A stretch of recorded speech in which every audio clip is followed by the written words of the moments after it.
Bom, vamos tentar de novo começar. Que a gente é brasileiro, a gente quis atrasar um pouquinho, senão não ia ter graça. Bom dia. Bom dia para todo mundo aí. Quem está no Brasil, boa noite. Boa noite. Boa noite lá. Aqui, lá em Sydney, já estão quase na hora do almoço, então estamos conectados aí com todo mundo. Vamos começar a falar um pouquinho de Skills Assessment, né? Acho que já está todo mundo cansado de falar um pouquinho de coronavírus, ninguém aguenta mais, é só isso que tem na TV hoje em dia, só isso que tem nas nossas lives, inclusive. Então, a gente tem que começar a pensar para frente, né? O coronavírus vai passar e a gente tem que pensar o que a gente vai fazer nesse meio tempo, enquanto a gente não pode vir para a Austrália, quem está no Brasil, ou quem está sem emprego não consegue pensar em trocar de emprego ou renovar um visto por um visto mais caro, alguma coisa. Então é importante a gente ir para frente, né, pensar no próximo step, e muitas vezes a gente pode utilizar esse tempo, né, de incertezas aí para começar a preparar alguns documentos, algumas coisas que a gente vai precisar para depois fazer um visto no futuro. O Skills Assessment, para quem não sabe, é um pré-requisito para a maioria dos vistos, né? A gente na Austrália tem 3 skill visas, aqueles vistos que você aplica sem a necessidade de ter um sponsor, né, ou um familiar, ou muito dinheiro para fazer um investimento. Então a maioria das pessoas acabam contando com skill visa, né? E a gente tem 3 vistos de skills e 3 vistos de sponsors, né? Que quando você consegue um trabalho numa empresa australiana e ela decide te sponsorar num visto de trabalho, a gente também tem 3. Então são no total 6 vistos que a gente pode fazer através dos nossos skills, experiência, qualificação, né? E desses 6 vistos, 5 são obrigatórios skill visa. O Skills Assessment. Né? Então, Skills Assessment vai ser obrigatório na maioria dos casos. E esse 6º, que teoricamente não precisa de Skills Assessment, ele muitas vezes ou ele não dá residência, né? Ou ele, para algumas profissões, ele também vai pedir o Skills Assessment, né? Então, dependendo da sua ocupação, você vai precisar do Skills Assessment, independentemente do curso que você do visto que você vai aplicar, né, se for através dos seus skills. A Carol, então, é a nossa especialista de Skills Assessment da Cyber Migration. Ela faz todos os Skills Assessment, né, tanto de várias autoridades, e ela vai explicar um pouquinho para a gente o que é os Skills Assessment e o que isso envolve. Então, Carol, explica para o pessoal que ainda não sabe, né, acho que muita gente já sabe, já está no caminho até, o que é o Skills Assessment. Tá. Estão me ouvindo bem? Acho que tá me ouvindo, Cláudia? Agora acho que está todo mundo ouvindo. Ok. Eu costumo explicar para os participantes que procuram de uma forma meio lúdica, assim, bem facinho de entender. Existem as listas com as profissões. Então, alguém acabou de me perguntar aqui sobre pintor de parede. Então, tem lá na lista o pintor. Você não pode chegar para a imigração e simplesmente falar, olha, eu sou pintor. Tá aqui o meu certificado, ou tá aqui meu currículo e eu sou pintor. A imigração não acredita nisso, não há garantia nenhuma disso.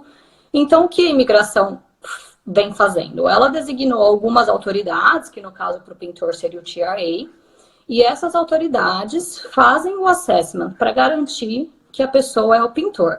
Então, depois de você aprovado, né, por uma dessas autoridades, seja lá qual for a correspondente à sua profissão, daí sim você pode falar para a imigração, pronto, agora eu tenho aqui um certificado da autoridade X, no caso do pintor TRA, comprovando que eu sou pintor. E pronto, agora sim você está no jogo, agora sim você é parte da lista, e agora sim você pode aplicar para o visto que você pretende aplicar. Não deu para entender? Acho que uma outra forma de colocar é que a imigração ela não é especialista, né? Ela não é especialista na maioria das ocupações. A imigração ela adota as leis de imigração. Então, como ela vai saber se você é um bom pintor? Ela precisa de alguém mais especialista nessa área para falar se você é qualificado, experiente o suficiente. Como ela vai saber se você é um engenheiro qualificado, experiente, de acordo com os padrões australianos? Ela não quer nem ter esse trabalho, ela terceiriza isso, né? Então, ela terceiriza para autoridades, né? Então, quantas autoridades tem hoje? Você tem? Eu estava tentando buscar aqui. Nossa, olha, são muitas. Muitas, né? São mais de 30, com certeza. São mais de 30. São 36 no total. Quantas? 36. 36. Aqui boa parte está contratado no VetaSES. O VetaSES acho que tem 270 profissões. Sim. O TIA também tem por aí. Engineers Australia cobrindo todos os engenheiros. A ICS também bastante comum para todo mundo que é de IT, de TI no caso. São essas as principais, só aí já cobre bastante gente. Sim. Então, são 3 principais autoridades, né? 4, vamos colocar 4 principais autoridades, que é o VetaSES, inicialmente com certeza, o TRA. O VetaSES ele faz mais ocupações de administração, né? Tem algumas ocupações que não se encaixaram em nenhuma outra autoridade, o VetaSES pega para ele também. A ACS, que é o Australian Computer Society, para todos os profissionais de TI. O TIA para trades, né? Como que a gente traduz trades para português? Trades. É mão na massa, né? Então, se você é um carpinteiro, pintor, encanador, mecânico de automóveis, qual mais aí? Chefe de cozinha, chefe de cozinha. Isso. Então, se você é um desses aí, você é um trade aqui na Austrália. E quem faz isso é o Trades Recognition Australia, o TRA. Tá? E o Engineers Australia. Se eu não me engano, eu fiz uma conta um dia desses, e essas 4 autoridades juntas, elas representavam 75% das ocupações da lista. Então, são 4 autoridades que a Cyber Migration trabalha, né, que são as mais comuns.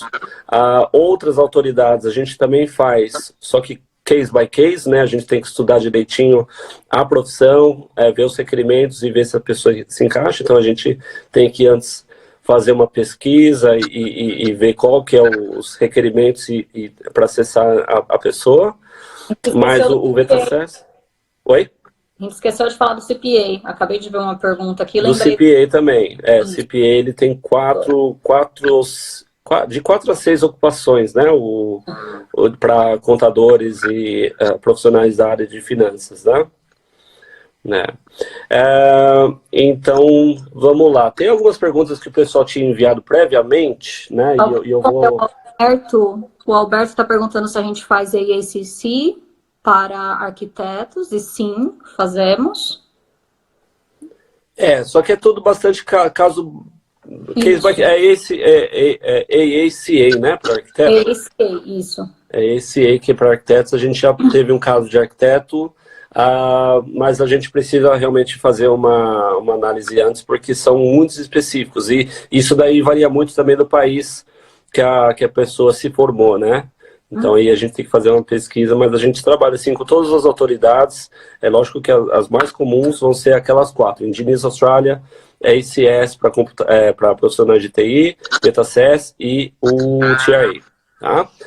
A Marcela tinha enviado uma pergunta anteriormente, que o que é necessário para fazer o Skills Assessment?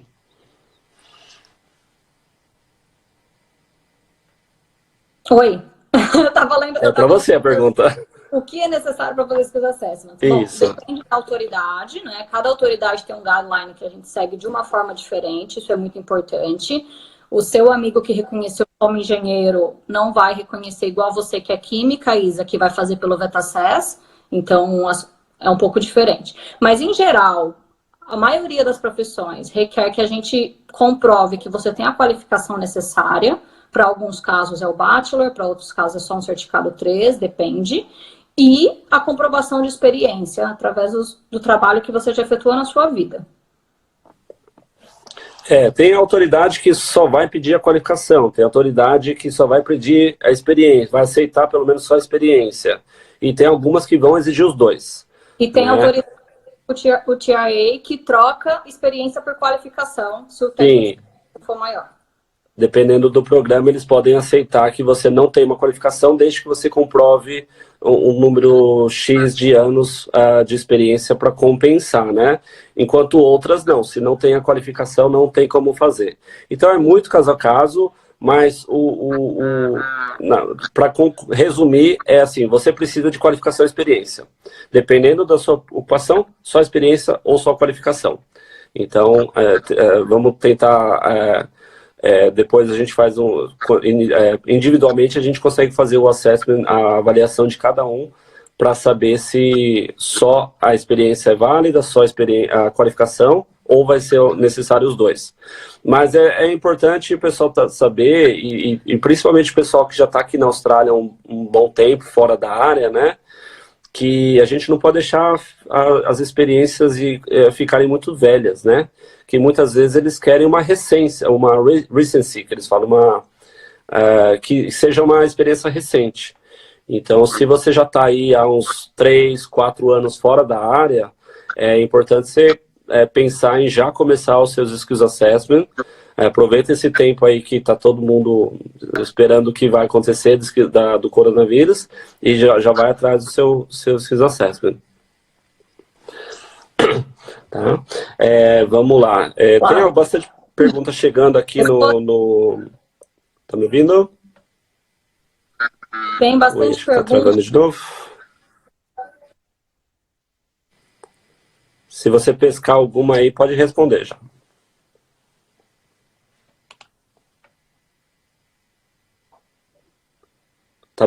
Conseguiu pegar alguma aí, Carol?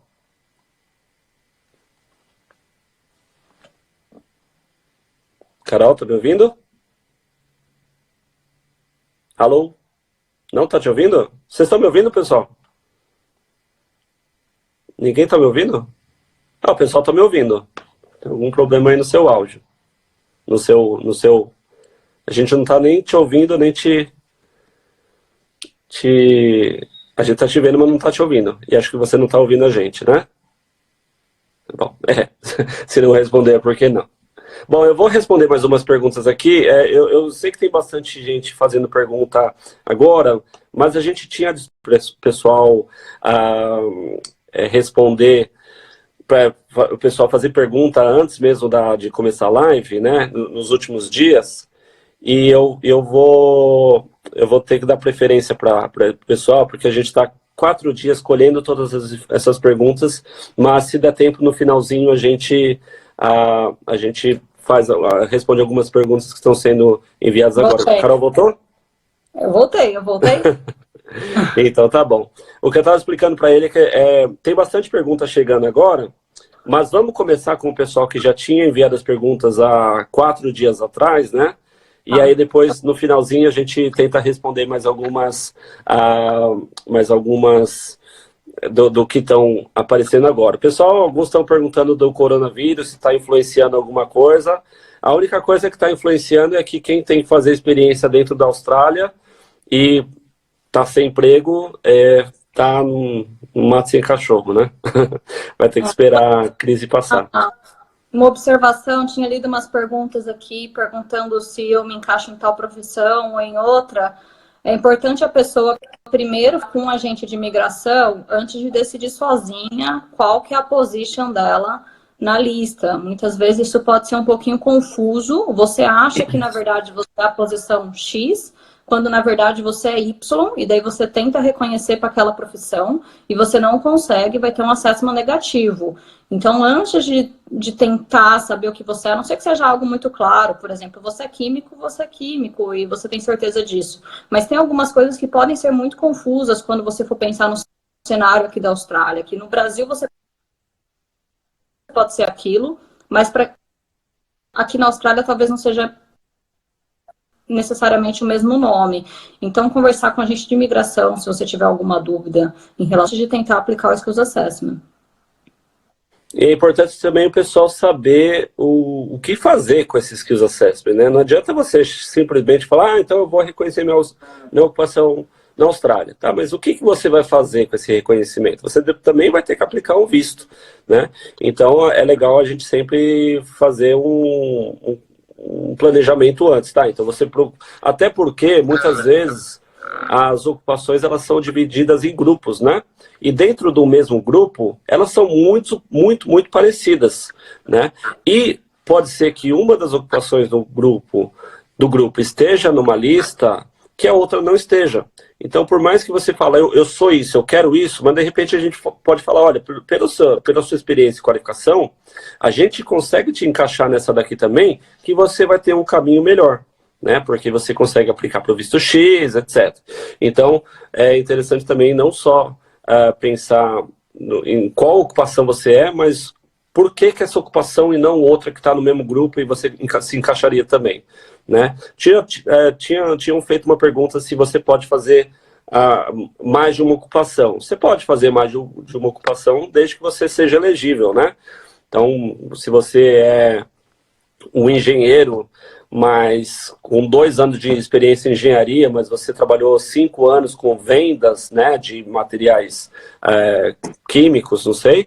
Então você pode, de repente, fazer para os dois, né? Você pode fazer vendas técnicas e você pode fazer de engenheiro também, né? Não tem problema nenhum, você pode fazer. Não quer dizer que isso vai aumentar a sua chance. Se você só vai aplicar para um visto só permanente, né? Então, o que é bom de você ter 2 reconhecimentos é que você tem 2 opções. Então, de repente, você tem 2 skills assessments aprovados. Muitas vezes, um estado está tendo uma ocupação na lista e outro não, né? Então, de repente, você está morando em Queensland e Queensland tem uma ocupação e não tem a outra. Então, se você tem as 2, você se encaixa você vai aplicar para aquela que você se encaixa de acordo com o estado que você tiver também. Essa live está sim sendo gravada e depois a gente também vai disponibilizar no Facebook, tá? Porque no Facebook a gente não conseguiu fazer. Outra pergunta aqui que tinham enviado, eu não sei o nome porque é um codinome aqui, mas se a validade do Skills Assessment continua funcionando nesse período que a Austrália está fechada. A Austrália está fechada às fronteiras, né? Mas a Austrália não está parada, mas a Austrália continua funcionando. Está funcionando, está todo mundo aqui.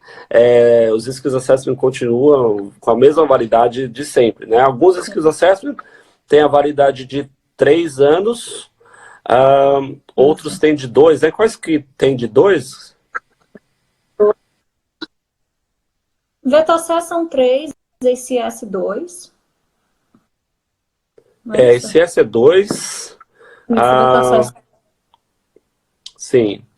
Se eu não me engano, a ACS é 2, contabilidade, se eu não me engano, é 2 também. Eu não tenho exatamente certeza, o máximo é 3. Não tem como o Skills Assessment ter a duração maior do que 3 anos, tá? Então, acho que o TRA são 3 também. O TRA também são 3. Quando geralmente não fala a validade, porque são 3, porque daí é determinado pela própria imigração, né? Vamos para outra pergunta aqui. Se só uma carta traduzida do Brasil serve como experiência? No caso, provavelmente uma carta do empregador, né?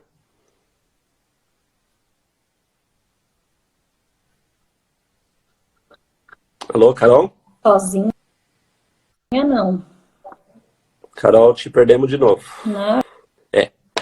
Carol, ela tá com problema de conexão. Mas eu respondo essa pergunta por ela, não tem problema. Experiência, é muito difícil um Skills Assessment, uma Authority, aceitar simplesmente uma carta de empregador. Eles vão querer uma comprovação maior, né? Que você realmente, esse emprego exigia. Então, carta de empregador é fundamental. Voltou, Carol? Voltei.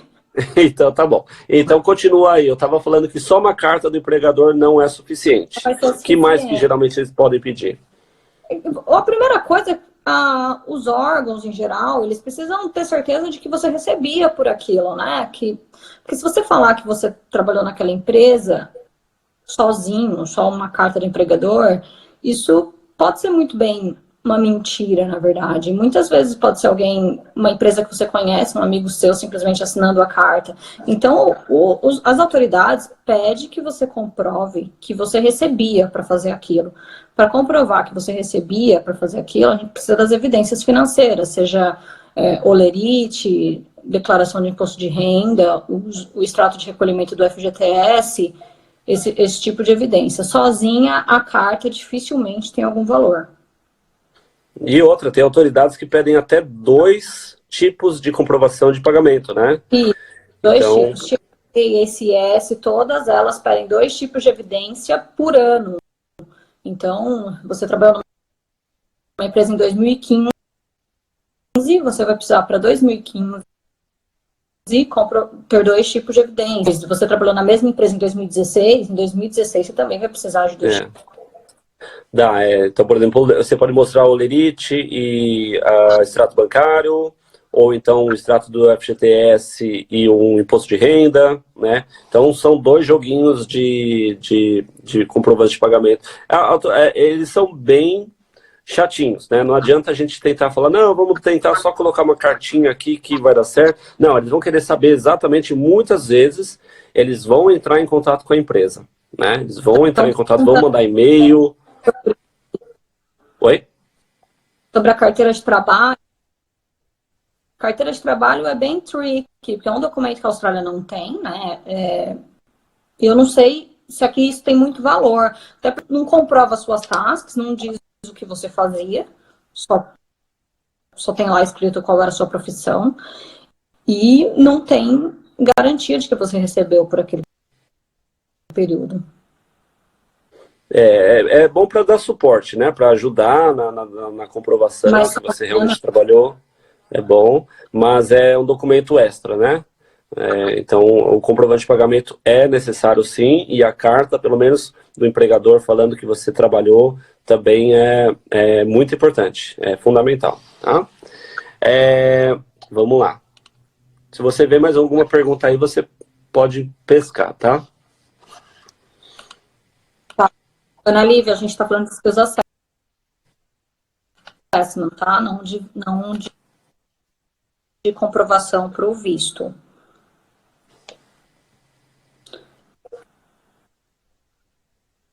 De novo, se a tradução for juramentada ou tiver sido feita.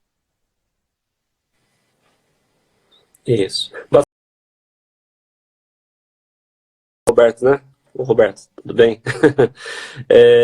Então, rapaz, todo mundo que está que está em processo de experiência na Austrália, realmente são as pessoas mais afetadas agora pela crise, né? Principalmente chefe de cozinha. Né? Chefe de cozinha, a gente deixa eu tentar colocar a Carol novamente aqui. Agora não está nem aparecendo para mim. Apareceu. Quem está tendo que fazer uma experiência na Austrália é que está sendo mais prejudicado agora. Infelizmente, o visto ele não se estende, ele não é possível estender um visto, né? E se você tem que cumprir o número X de horas, e assim, eles até agora não deram nenhuma sinalização que eles iriam começar a isentar um período de experiência para você conseguir aplicar, né? Então, sinceramente, a gente está aguardando algum posicionamento do TIA ou da imigração, como que eles vão lidar com essas situações, mas no primeiro momento está sendo o pessoal com certeza mais afetado. Todo mundo que está tendo que fazer experiência na Austrália e não está conseguindo por causa da crise, são os mais afetados, sem dúvida nenhuma, por causa de toda essa situação que está acontecendo. Tá? Se todos os órgãos exigem experiência. Não, como a gente falou, nem todos os órgãos exigem experiência, né? Alguns vão exigir experiência, alguns vão só exigir a qualificação, alguns vão exigir os dois.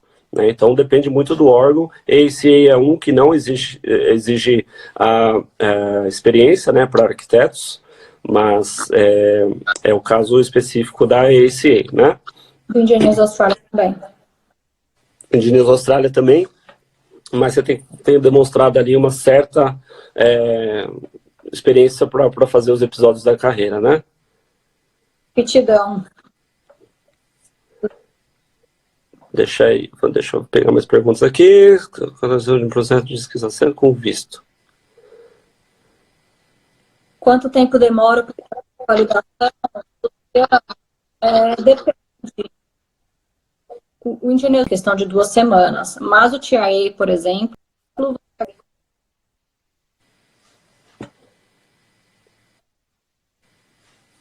Carol, eu acho que melhor se você não quer tirar do Wi-Fi, não, porque você está falhando bastante. Acho que o pessoal não está te ouvindo toda hora, não. Tem uma pergunta aqui, que qual que é a relação direta do Skills Assessment? Pergunta da Isa. Deixa eu... Oi. Tá. Isa, a relação do Skills Assessment com o visto, né?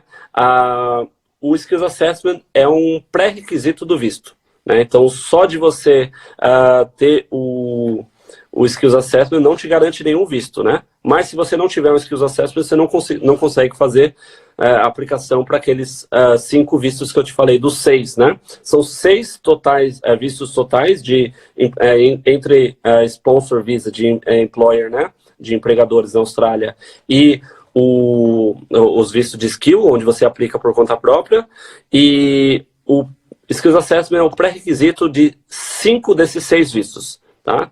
Então, sem o Skills Assessment você não faz visto, mas não quer dizer que só porque você fez o Skills Assessment você já vai conseguir um visto, tá?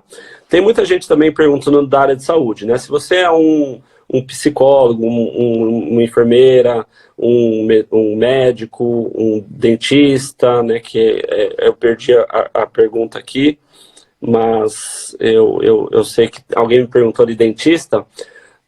Todos eles são regulamentados pelo APRA, né?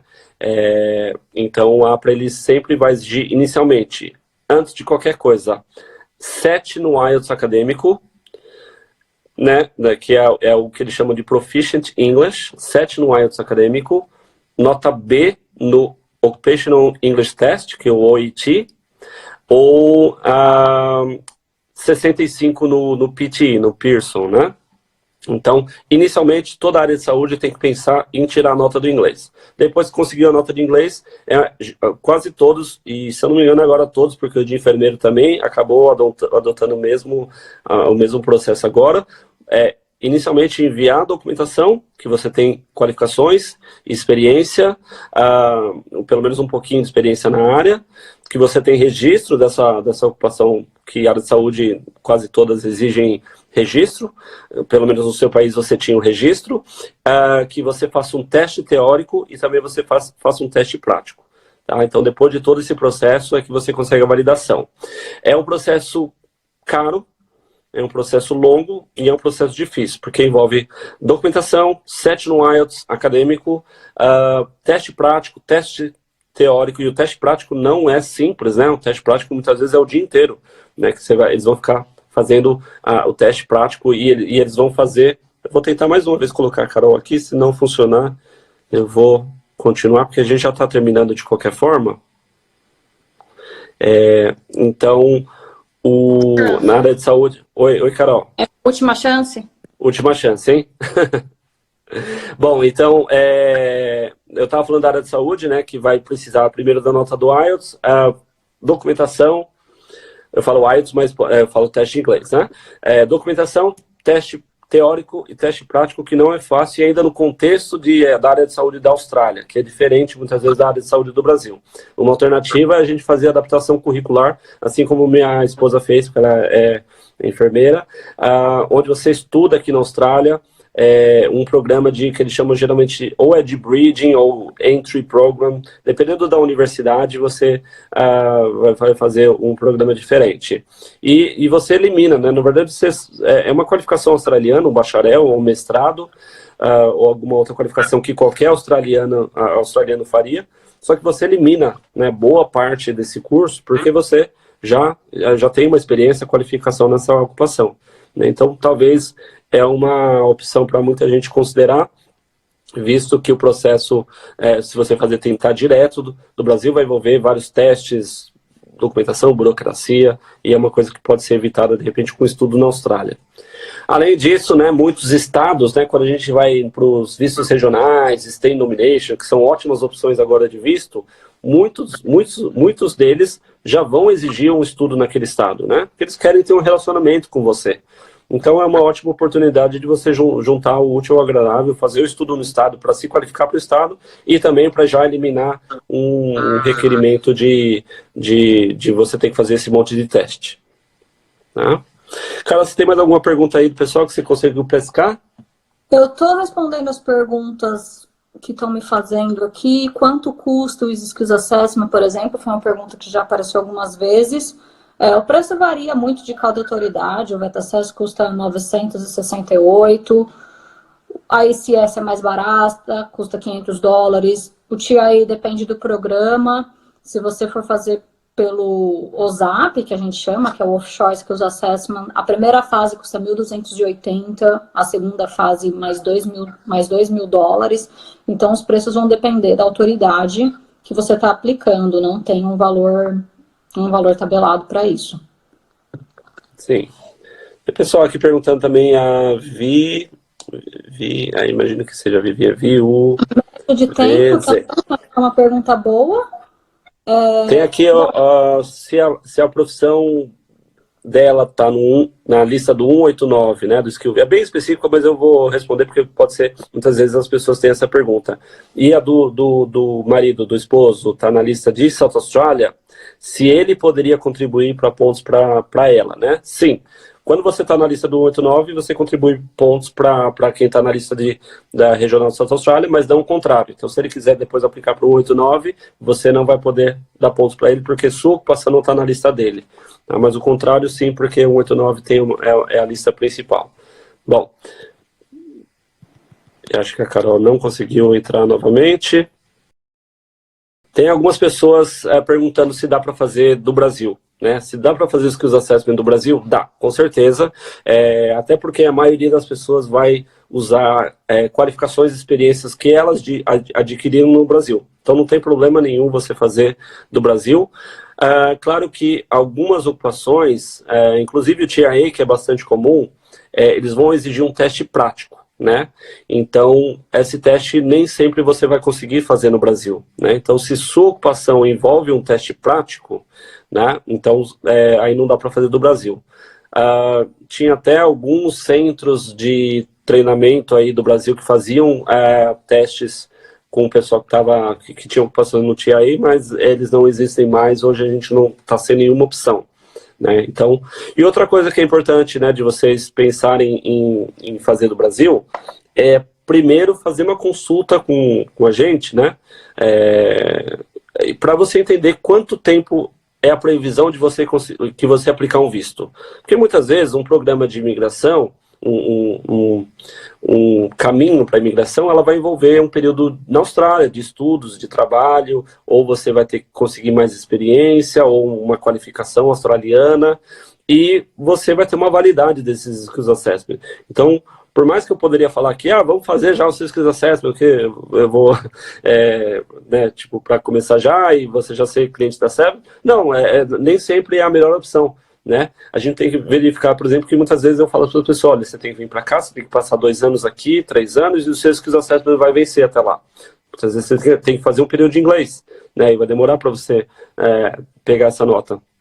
Então é importante a gente fazer esse planejamento antes para ver quando que é o momento ideal de você fazer o Skills Assessment. Ao mesmo tempo, também não pode demorar, né? Então, se você veio para a Austrália e a gente fez um planejamento de 3 anos, só que depois sua experiência vai ficar velha, lá no final, de repente a gente tem que pensar no momento certo, né? Porque de repente você não vai ser mais elegível. Tá bom? Vamos lá. Deixa eu fazer. Eu vou responder mais 3 perguntas aqui, porque a gente já está bastante tempo online e a gente tem que parar, porque senão o Instagram vai cortar a gente aqui no meio da live. Eu não vou ficar respondendo muita pergunta individualmente, né? A gente falou bem genérico assim, porque são 36 autoridades, e se a gente ficar respondendo uma a uma, a gente não consegue atender a todos, né? E a maioria não vai nem se interessar, né? Vamos lá, deixa eu ver.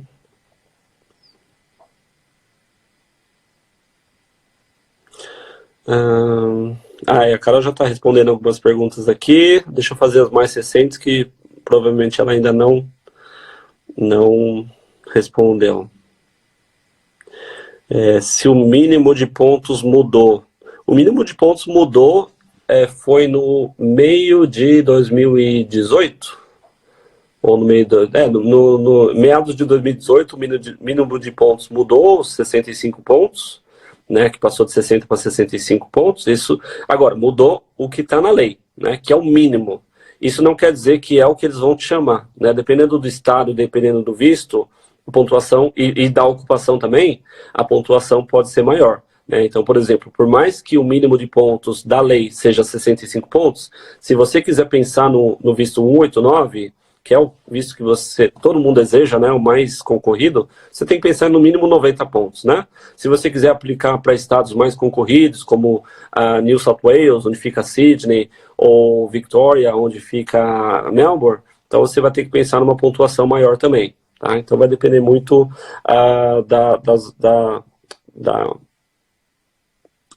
de qual visto e qual estado, qual ocupação você tem que aplicar, tá bom? Então, vamos mais uma aqui.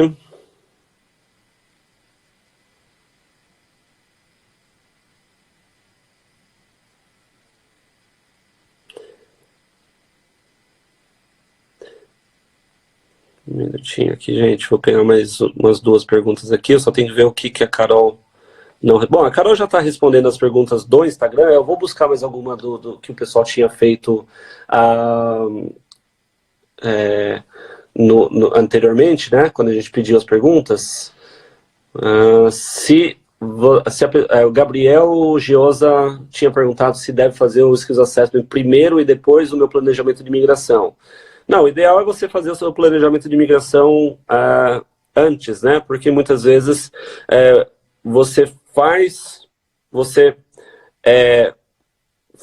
Skills Assessment e aquilo lá não vai te levar numa opção de visto tão boa se você tivesse feito uma ocupação que está no mesmo grupo. E aí você, por mais que você ainda seja elegível para aquela outra ocupação também, você gastou dinheiro, tempo, documento, tudo para fazer um Skills Assessment de uma ocupação que não vai te levar a muita coisa, né?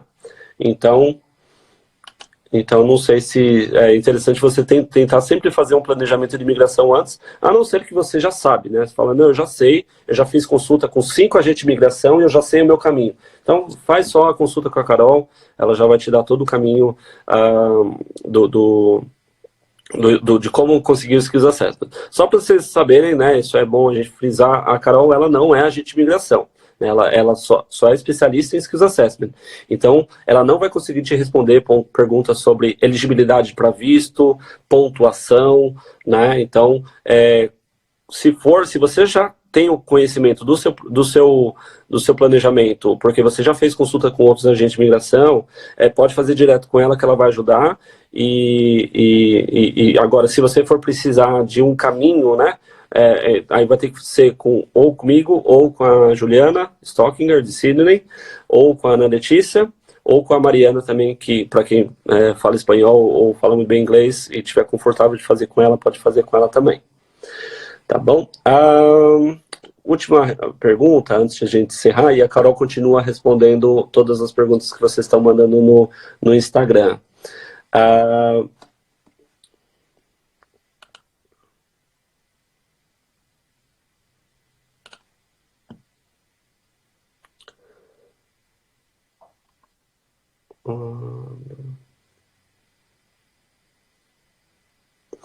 Tem aqui a Camila tinha enviado uma pergunta sobre enfermeira, né? Onde que ela pode aplicar, né? Aí seria mais caso, eu acho que do visto, né? Onde uma enfermeira pode aplicar, que ela mora em Brisbane. Olha, a área de saúde hoje está super em alta, principalmente agora com o coronavírus, né? Então, se você é da área de saúde, o caminho não vai ser fácil, né? Envolve um inglês muito bom envolve um período de estudos, ou seja num curso na Austrália, ou seja você estudando para fazer os testes teóricos e práticos, né? Mas se você for atrás do seu registro de enfermeiro, de médico, de dentista, você vai ser, primeiro, você vai ter uma ótima ocupação. Então você não só vai migrar para a Austrália, mas você vai migrar com uma ocupação que é bem remunerada, né, diferente do Brasil. Muitas vezes os enfermeiros reclamam, né, que não são muito bem remunerados. Aqui a remuneração é bem compatível ao mercado de qualquer outra ocupação, e você vai ter ótimas opções de vistos em qualquer estado, né? Todos os estados hoje eles valorizam bastante a área de saúde. Então eu recomendo sim, quem era da área de saúde ir atrás, tentar fazer o reconhecimento, mas não esquecer que tudo começa com o inglês, né? A área de saúde é uma das áreas mais que tem umas exigências mais altas de nível de inglês, só perde para professor. Se você é professor, quiser ser professor na Austrália, a nota é muito mais alta, ainda mais alta que a enfermagem, né, ou área de saúde. Mas 7 no IELTS acadêmico, ou B no OIT, ou 65 no PTE, não é uma nota fácil de conseguir. Então investe bastante no inglês, e antes de você pensar em qualquer coisa de visto ou qualquer coisa de skills assessment, melhora muito seu inglês para depois você começar a fazer o seu planejamento. Tá bom? Bom, gente, eu acho psicólogo também é área de saúde, né? Então é mesmo procedimento de qualquer outra ocupação. Pelo menos o psiquiatra, né? Acho que o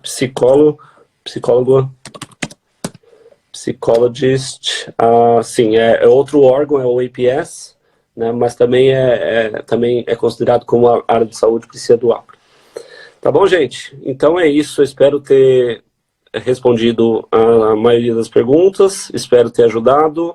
A Carol vai continuar respondendo, e para casos individuais é interessante sim vocês marcarem uma consulta, seja com a gente, tá? Eu sempre falo marcar consulta, mas assim, se você já tem uma agente de imigração que você passa, ou alguém que te ajuda com esses assessments, não tem problema nenhum. O importante é você focar em fazer um planejamento. Isso é o mais importante de tudo. Faça um planejamento, porque fazendo skills assessment sem saber o que fazer com isso não vai te levar a nada. Bom, eu espero que a gente tenha ajudado, né? Infelizmente a gente teve alguns problemas meu e da Carol. Eu não consegui conectar no Facebook. A Carol também teve problemas de conexão aqui, mas espero que a gente tenha ajudado. A gente está fazendo uma série de lives, e o objetivo é exatamente orientar, né? Porque está todo mundo num momento muito inseguro agora, num momento de bastante incerteza, né? Então é tempo de a gente não ficar com os braços cruzados, né? Julho vem aí, julho sempre tem revisão, provavelmente é capaz de ser um pouquinho, de ter um adiamento, né, das mudanças, talvez, eu não anunciaram nada a respeito, talvez seja para setembro, mas a gente precisa estar pronto, né, porque quando voltar a Austrália com todo vapor, a gente já está com o Skills Assessment pronto, o inglês pronto, e quando aparecer a primeira oportunidade, a gente aplicar. Eu já vi muita gente perdendo a oportunidade porque falou, poxa, mas minha ocupação não está na lista, né? E tem estados, por exemplo, Queensland ou South Australia, né, de Adelaide, que muitas vezes eles abrem a lista e fecham depois de 2 dias, ou no dia seguinte mesmo, né? É uma janelinha ali que eles pegam sim, uma enormidade de aplicações e fecham, né? Porque já deu a cota, né? A concorrência hoje está bastante grande. Então, quem estava ali pronto naquele momento, que de janela aberta, conseguiu aplicar. Quem falou, minha ocupação não está na lista, eu não vou fazer o Skills Assessment hoje, acabou falando, opa, voltou para a lista, abriu. Depois, quando conseguiu tudo que tinha que fazer para aplicar, fechou de novo. Então é importante a gente estar pronto aí para a primeira oportunidade que aparecer, a gente aproveitar. Tá bom, gente? Muito obrigado. Peço desculpas pelos problemas técnicos, ou se eu não conseguir responder a todos, mas a gente vai continuar fazendo lives, e vocês são sempre muito bem-vindos para participar aí, para a gente conseguir orientar o máximo que a gente pode. Tá bom? Grande abraço a todos, boa noite aí para o pessoal do Brasil, boa tarde já para Sydney, e bom dia aí para Perth. Um abraço.